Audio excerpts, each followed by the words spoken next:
Hello students, welcome back. Hope you are doing well. So let's continue with our chapter number 14, non-finite. Let's start. Chapter 14, non-finite. You have learned so far that verbs can be divided into two forms. तो आपने ये पहले भी पढ़ा है कि verb की दो forms होती हैं, finite verbs and non-finite verbs. तो सबसे पहले finite verbs.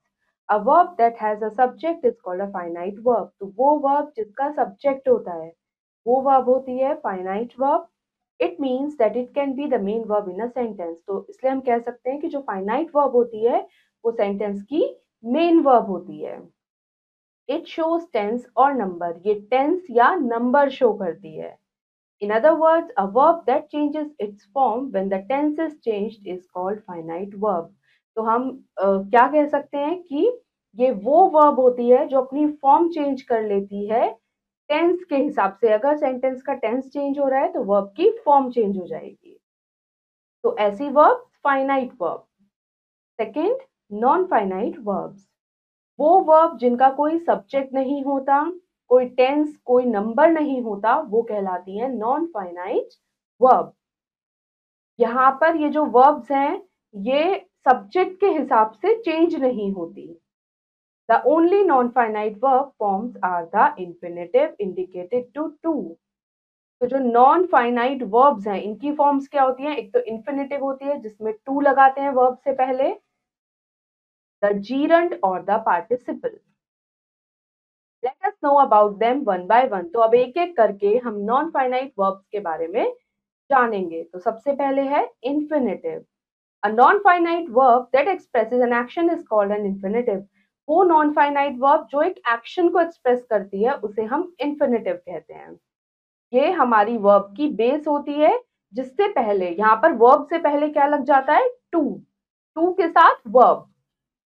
तो ये वर्ब की infinitive फॉर्म होती है. For example, he is going to write a letter to his father. तो यहाँ पर to और verb. I want to sing in the school campus. Note, infinitives can be used without to also. Infinitives को हम बिना to के भी use कर सकते हैं. Verbs like bid, make, let, see, hear, need, dare take the infinitive after them without to. तो यहाँ पर जो verbs given है ये verbs हम बिना to के यूज करते हैं. I made her confess that she had stolen the book. He dared not do it. You need not go.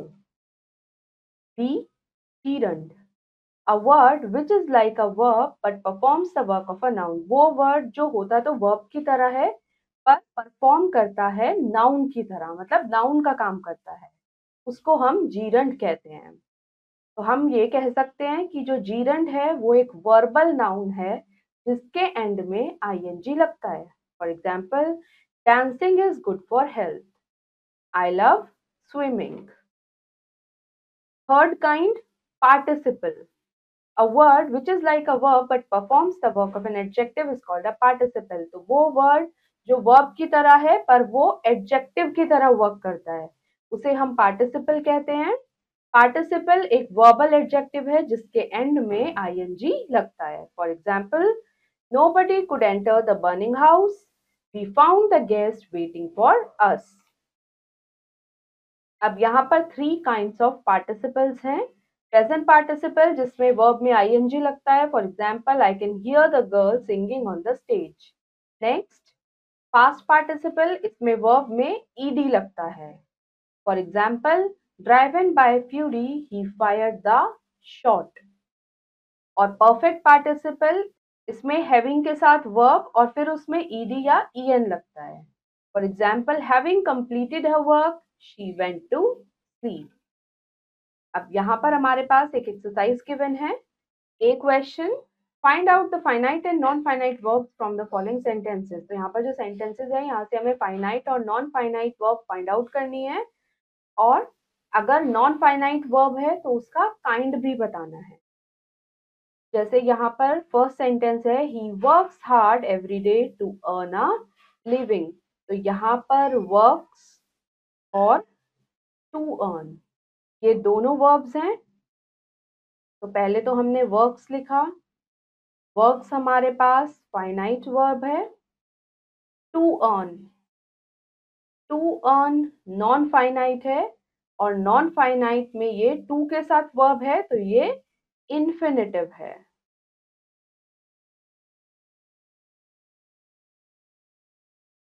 Next, I killed the snake with a stick. अब यहाँ पर किल्ड ये finite verb है।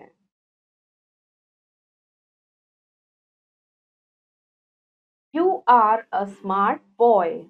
Are ये भी finite verb है। Birds fly in the sky. Fly. Fly is also finite verb. The police caught the thief. Caught. Caught is also finite verb. इसी तरह से आप बाकी के पार्ट्स करेंगे। अब next heading is structure of infinitives. Infinitives का स्ट्रक्चर सबसे पहले आते हैं full infinitive. An infinitive preceded by to is called a full infinitive. तो वो infinitive जिसमें to लगता है पहले वो कहलाते हैं full infinitive. So a full infinitive consists of to plus verb. तो full infinitive में पहले to आता है फिर verb आती है. For example, this is an easy puzzle to solve. The doctor has come to check you up for blood pressure. Second, bare infinitive. अब bare infinitive is not used with to. Bare infinitive का use हम to के साथ नहीं करते हैं. It consists of only the verb. इसमें सिर्फ verb आती है. For example, she saw her eat the fruit. I must go to the store now. Third, split infinitive. Split infinitives happen when you put an adverb between to and a verb. जब हम to और verb के बीच में कोई adverb लिख देते हैं तो वो होता है split infinitive. For example, I request you to kindly leave me alone. अब यहाँ to, then adverb kindly, then leave verb. तो to और verb के बीच में adverb है. She used to secretly admire him. You have to really watch him.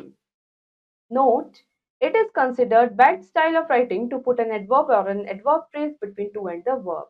पर ये अच्छा तरीका नहीं माना जाता कि हम adverb को बीच में लिख दें to और verb के.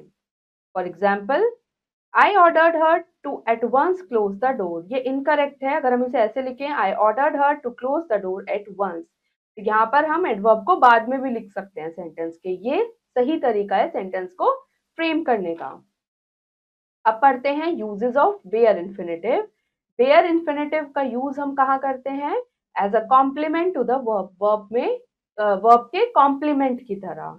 जैसे कुछ verbs जो बेयर इन्फिनेटिव फॉलो करती हैं, मतलब जिनके साथ हम टू नहीं लगाते हैं. कौन सी वर्ब्स हैं? Feel, hear, make, find, watch, see, observe, bid, let, know, notice, etcetera. For example, I heard his plan, I feel happy, they made them understand the problem, they let us sit with them on the bench.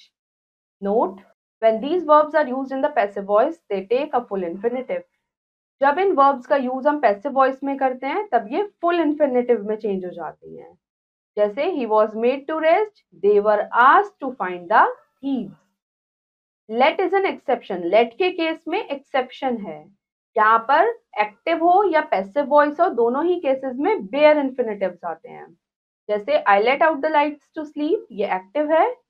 The lights were let out by me to sleep, ये passive voice है. As a complement to some expressions, कुछ expressions में as a complement use होते हैं bear infinitive. जैसे कुछ expressions ऐसे होते हैं जो बेयर इन्फिनेटिव से फॉलो होते हैं. तो यहाँ पर उनमें से कुछ गिवन है, जैसे had better, would rather, sooner than, rather, etcetera. For example, I would rather like to help him than quit. I had better get back to work. I would rather leave now than later. I would sooner suicide than abuse my friends. After the interrogative words why and why not, why और why not के बाद भी हम bare infinitive का use करते हैं. Why angry? Why not plan a trip to the hill station? तो दोनों ही sentences में ये इनकरेक्ट होगा अगर हम ऐसे बोलेंगे why to angry, why not to plan trip to the hill station. तो ये दोनों में बेयर इन्फिनेटिव्स यूज हुए हैं। बेयर इन्फिनेटिव्स का यूज हम एक्सप्रेशंस बट, एक्सेप्ट और हेल्प के साथ करते हैं। For example, he help me manage the house, Suhasini does nothing but fight all day, I will do anything except taking drive.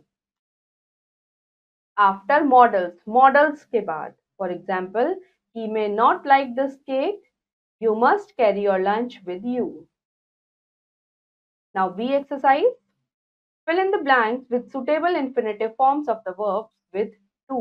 तो यहाँ पर verb की forms given है, वो हमें जो भी suitable है blank में वो लिखनी है to लगाकर। I am sorry, I forgot to post the letter, मैं letter post करना भूल गया। This is done। The manager refused to raise her salary, उसकी सैलरी बढ़ाने के लिए मैनेजर ने मना कर दिया। Next, Ragini hopes to win a distinction in English.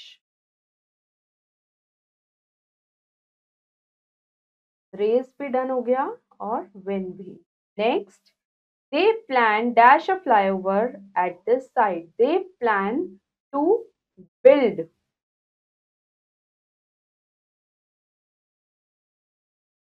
a flyover at this site। Garima promised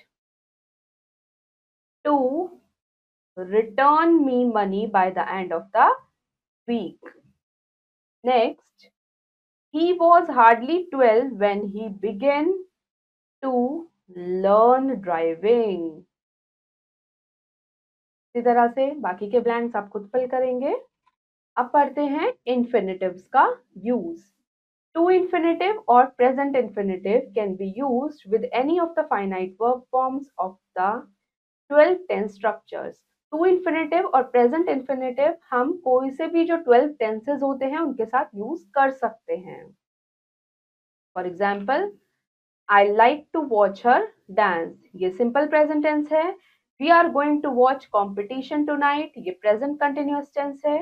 I have asked him to complete the homework, ये present perfect tense है। They have been trying to solve the problem, present perfect continuous tense. I was late to reach the office, simple past tense. They were studying hard to get good results, past continuous. He had practiced a lot to win this competition, past perfect. I had been trying to teach him a lesson, past perfect continuous. I will try to complete your work as soon as possible, simple future tense. Sandhya will be planning to visit her cousin next week, future continuous.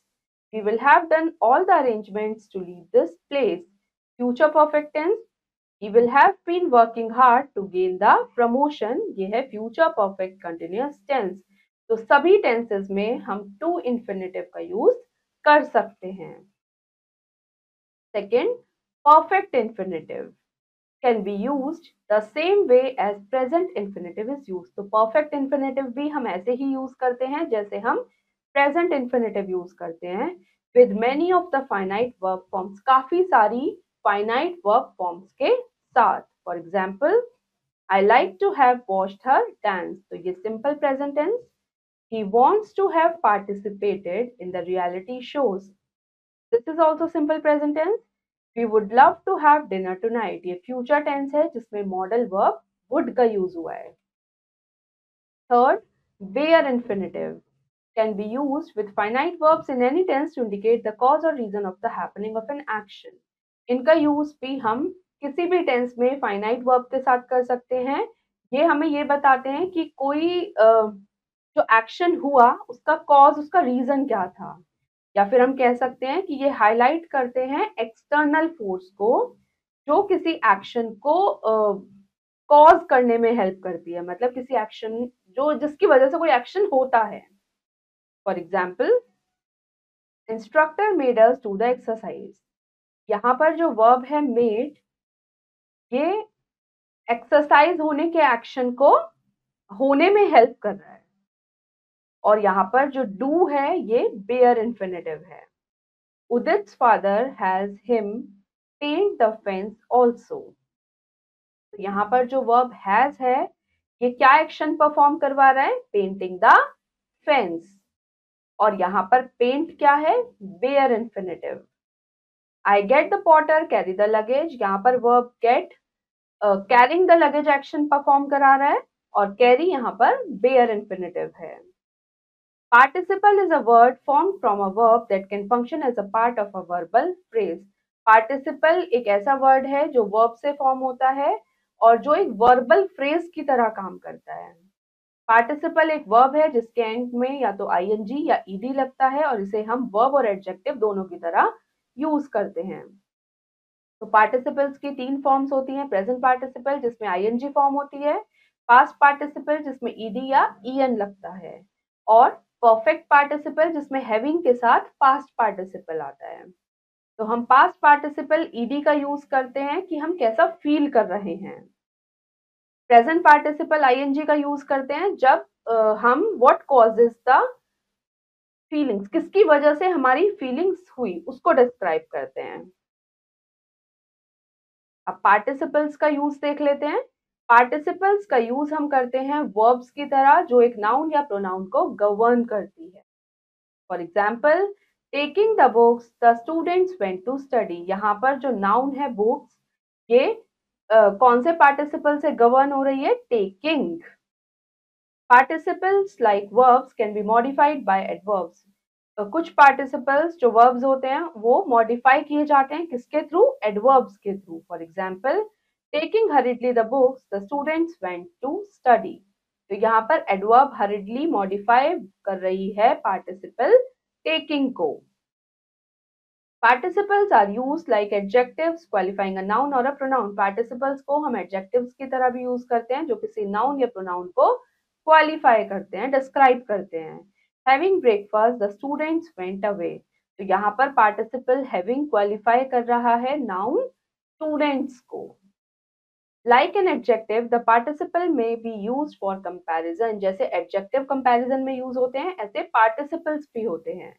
Meaningless life become most depressing for all the people.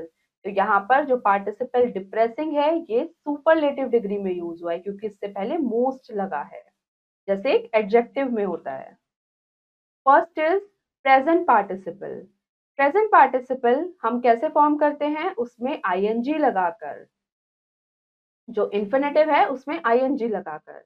It can be used with any of the finite form of all the 12 tense structures, और इसका use हम सभी 12 tenses के साथ कर सकते हैं। In a sentence it take position before the noun।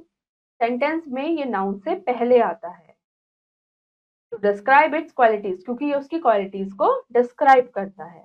It behaves more of an adjective than a verb। ये एडजेक्टिव की तरह ज्यादा बिहेव करता है नाउन के कंपैरिजन में। For example, floating ships look beautiful in the sea. ये simple present tense है। Crafting bag is being decorated, present continuous tense.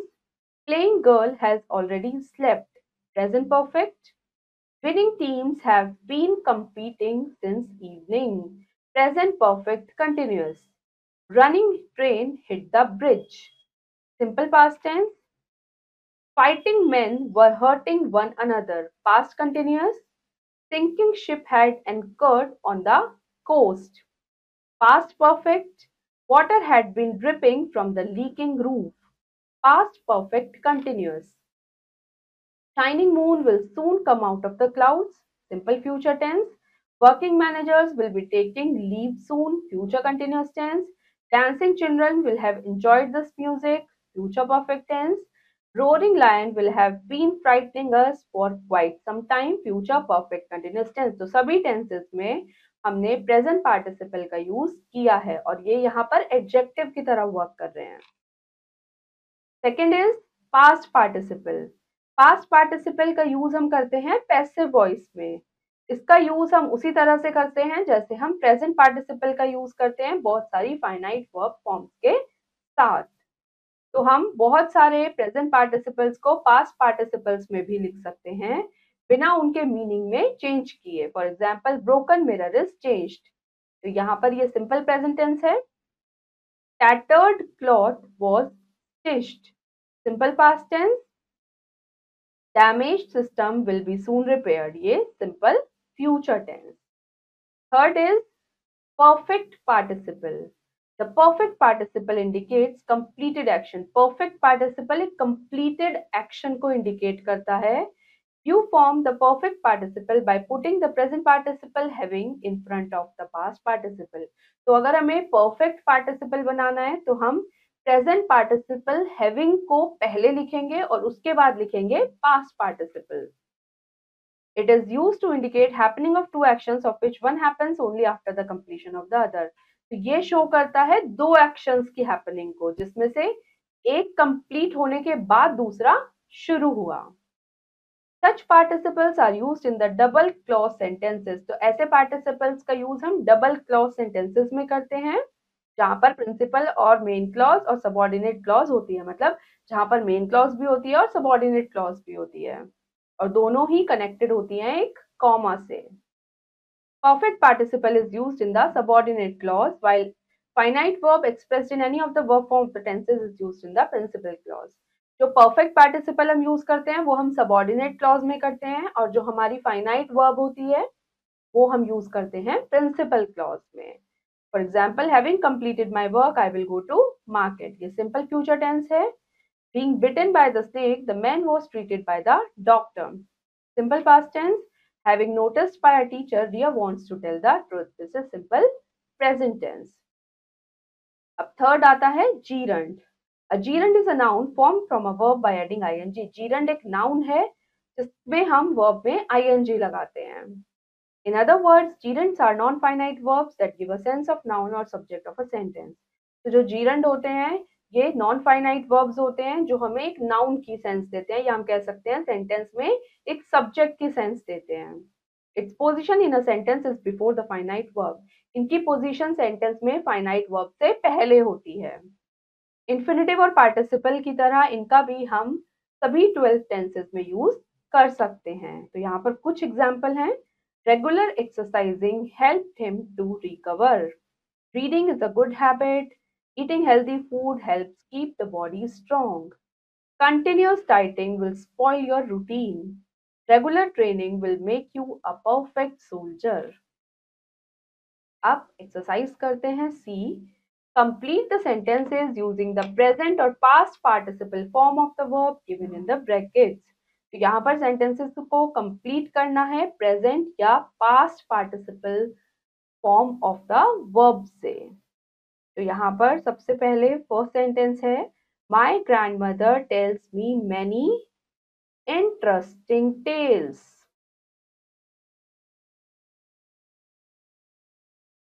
Shikha still has pain in her broken arm.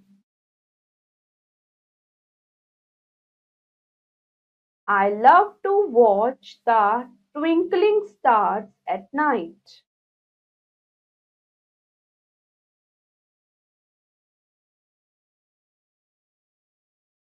Next, are you trying hard enough?